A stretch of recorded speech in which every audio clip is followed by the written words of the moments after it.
আসসালামু আলাইকুম। বিগত 1 মাস সিয়াম সাধনা পালন করার পর আবারও আপনাদের মাঝে হাজির হয়েছি।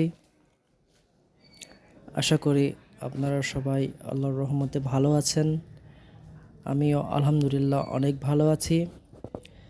ঈদের পর প্রথম ট্যুর হিসেবে আমাদের জায়গা ছিল মুজিবনগর। সেখানে গিয়ে আমরা নতুন একটা অভিজ্ঞতা নেওয়ার জন্য ঘোড়ার পিঠে উঠেছিলাম।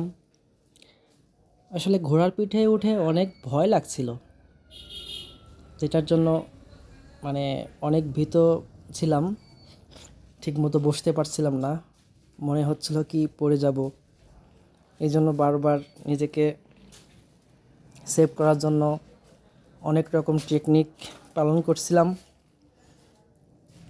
যাতে সুস্থ মতো ঘোড়ার পিঠ থেকে নামতে পারি। অনেক ভাল লাগছিল, অনেক